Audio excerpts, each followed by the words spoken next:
Yamuna express way पर आपका स्वागत है। Welcome to Yamuna expressway. देख सकते हैं भाई, पूरा लाइन यहाँ पे लगी हुई है बाइक वाले में। तो फाइनली यहाँ पर हमने थोड़ा सा ब्रेक लिया और अब आगे चलते हैं। तीर्थ स्थल बरसाना में आपका स्वागत है।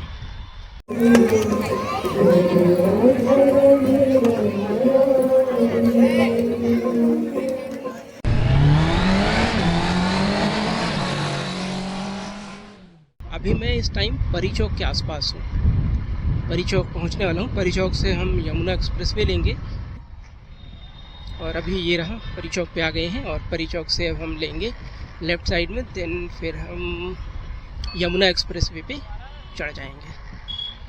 और फिलहाल यमुना एक्सप्रेस वे पे टोल लगता है, ऐसा नहीं कि बाइक का फ्री है। तो बाइक के लिए फ्री वगैरह नहीं है। एक अल्टरनेट रूट भी है जहाँ से मैं जा सकता हूँ, लेकिन वो रास्ता मतलब मैं यमुना एक्सप्रेस वे ज़्यादा प्रेफर करता हूँ। तो ये फ़िलहाल Noida, great Noida express way है। बस कुछ ही टाइम में हम लोग यमुना एक्सप्रेस वे पे चढ़ जाएंगे। यमुना एक्सप्रेस वे पे चढ़ रहे हैं और ये रोड सीधा चला जाएगा आपका दिल्ली के लिए, Noida great Noida express way. और ये रोड आपका आगरा चला जाएगा, यमुना एक्सप्रेस वे। और आगरा से आगरा लखनऊ एक्सप्रेस वे पे आप जा सकते हैं। तो ये कंप्लीट रूट है, मतलब आप सीधा लखनऊ तक जा सकते हैं। बीच में आप गंगा एक्सप्रेस वे पे भी कनेक्ट हो सकते हैं और आगे आप जा कर के पूर्वांचल पे भी आप इससे जा सकते हैं। तो बहुत बढ़िया एक्सप्रेस वे बनाया हुआ है। फ़िलहाल एक्सप्रेस वे के यूपी में कमी नहीं है। फाइनली हम लोग यमुना एक्सप्रेस वे पे ऊपर आ गए हैं। यमुना एक्सप्रेस वे पर आपका स्वागत है। Welcome to Yamuna expressway. Breaker छोटे ही बने हैं लेकिन बड़े खतरनाक ब्रेकर हैं।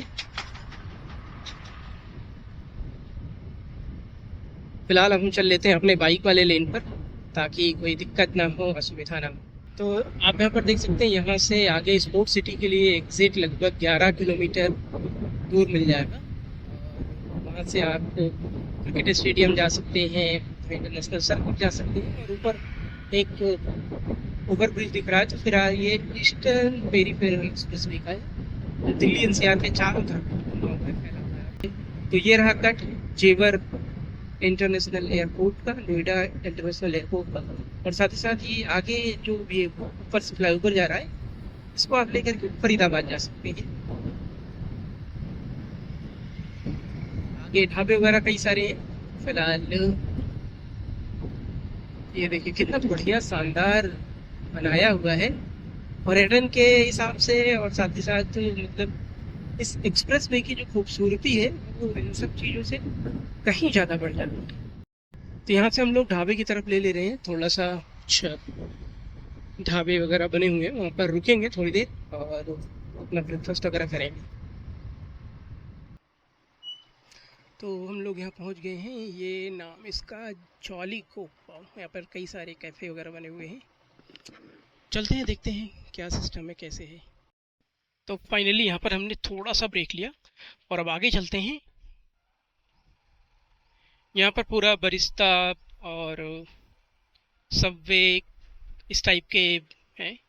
तो यहाँ पर आप रुक करके आराम से बेसिकली वॉशरूम वगैरह कर सकते हैं, फ्रेश हो सकते हैं, मतलब प्रॉपर तरीके से। और ये आगे पेट्रोल पंप बना हुआ है, आपको पेट्रोल लेना है या सीएनजी लेना है, वो सारी चीज़ें यहाँ पर हैं। तो आप यहाँ से अपना ले करके फिर आगे कंटिन्यू कर सकते हैं बेसिकली। तो मैं दोबारा से एक्सप्रेस वे पे चढ़ रहा हूँ। हमारे रास्ते का पहला टोल प्लाजा फिलहाल आ चुका है। देखते हैं कि अभी तक हमने जो लगभग 40 किलोमीटर के 35 से 40 किलोमीटर का ट्रेवल किया थे गौतम बुद्ध नगर जिले के इस एक्सप्रेस वे पर। मतलब ये अभी तक का जो एक्सप्रेस वे है वो गौतम बुद्ध नगर में पड़ा है। तो देखते हैं इस पे क्या चार्जेस लगेंगे, टोल के कितना चार्ज लगेगा, कितना पैसा लगेगा। देख सकते हैं भाई, पूरा लाइन यहाँ पे लगी हुई है बाइक वाले में।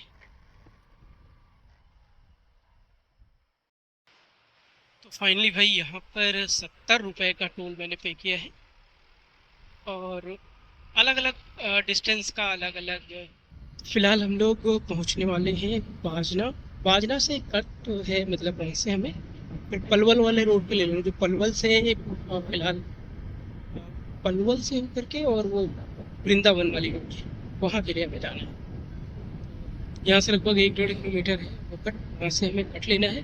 फिर आगे जाकर उस कट से यू टर्न लेके जो पलवल और वृंदावन वाला जो कनेक्टेड रूट है उस रूट पे फिर हमें कनेक्ट करना है। नौझील और बाजना उसके लिए ये 1 किलोमीटर कट है।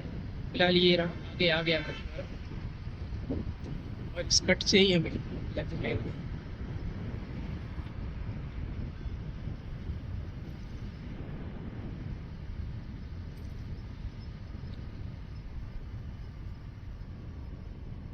भाई फिलहाल ये क्या है, यहाँ पर एक और टोल है।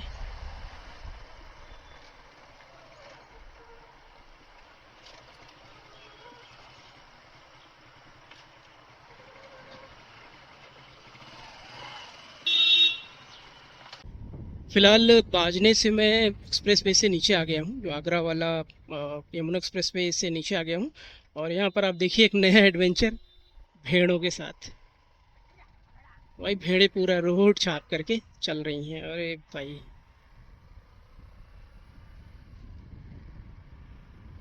इनसे हमें बच के रहना पड़ेगा, नहीं पता चले कहीं आगे पीछे इधर उधर आ जाए तो बहुत दिक्कत हो जाएगी। इस रास्ते पे ऑलमोस्ट मुझे ये मान के चलना है कि अभी मेरी जर्नी लगभग 50 किलोमीटर के आसपास हो गया है। आगे मतलब है बरसाना अभी 50 किलोमीटर हो गई। फिलहाल हम लोग इस समय हैं नौ झील मथुरा पहुंच चुके हैं। तो मथुरा डिस्ट्रिक्ट में ही एंटर कर चुके हैं। और ये मार्केट टाइप का है छोटा सा नौ झील।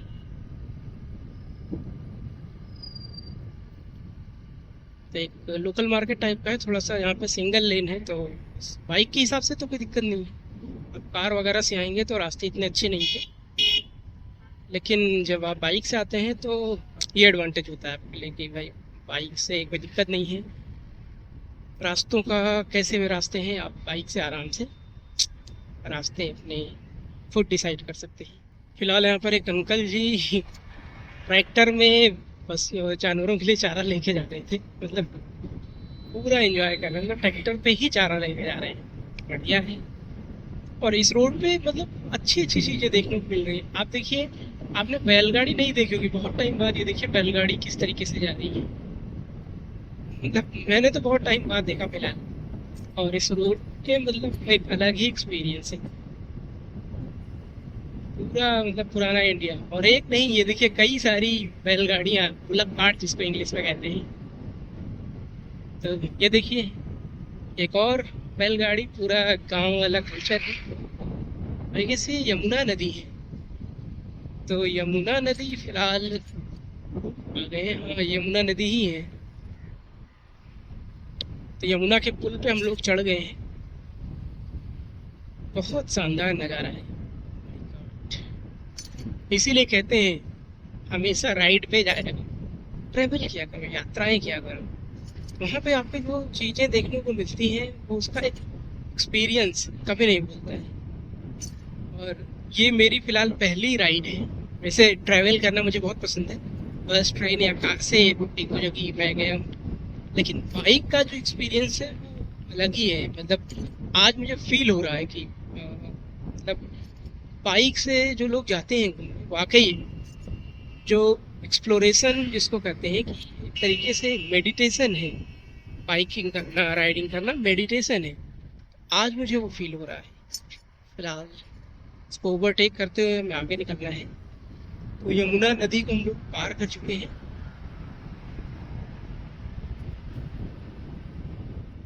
ये देखिए हमारे सामने एक दूध वाले भैया जा रहे हैं, सब परिवार। दूध भी है, दूध भैया नहीं है, दूध वाले अंकल हैं। तो सब परिवार जा रहे हैं, मतलब घर के सभी सदस्य भी हैं और का भी। लोगों के पीछे दो दो गैलन कहते हैं, टैंक कहते हैं, मतलब जो भी कहते हैं, मतलब ऑन रखा है। सही है। तो फिलहाल यहाँ से हम लोग आगे जा कर के लेफ्ट होंगे।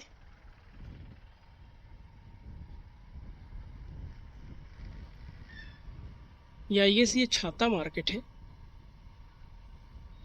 भरतपुर रोड है ये। यहाँ से आगे ये वाला जो रोड गया हुआ है ये भरतपुर गया हुआ है। ऑलमोस्ट हम लोग पहुँच गए हैं। यहाँ से 1 किलोमीटर और है बस, 2 किलोमीटर हार्डली।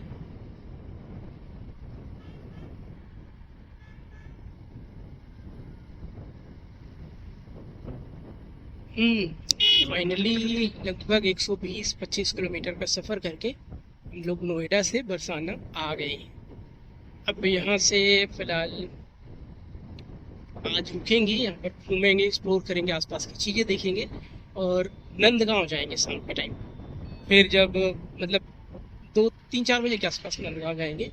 फिर शाम के टाइम हमें जाना है मतलब कीर्ति माता मंदिर और जगहों पर यहाँ पर घूमना है। फिलहाल तीर्थ स्थल बरसाना में आपका स्वागत है।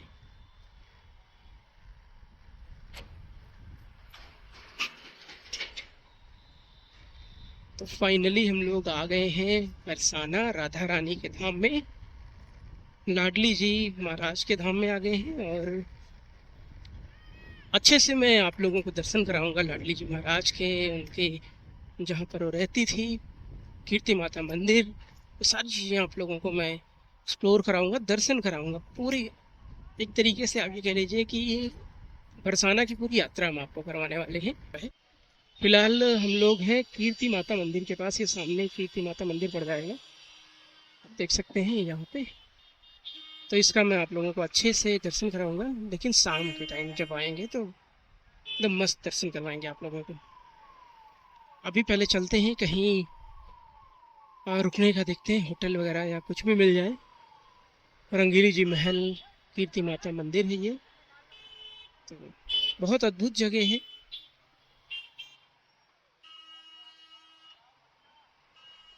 ये सामने से लोग जा रहे हैं और राधे राधे के जयकारों से पूरा एरिया गूंज रहा है।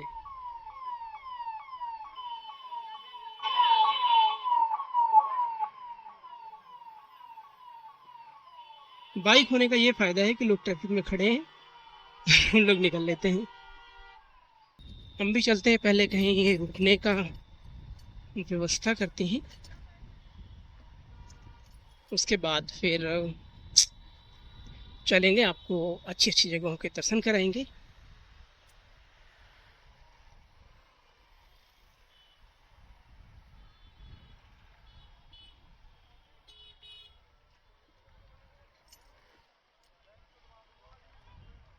एक ये जो गेट बना हुआ है मारो प्यारो बरसाना और बरसाना, तो ये फिलहाल उस पे अभी तिरंगे की एक परत सी लपटी दिख रही है।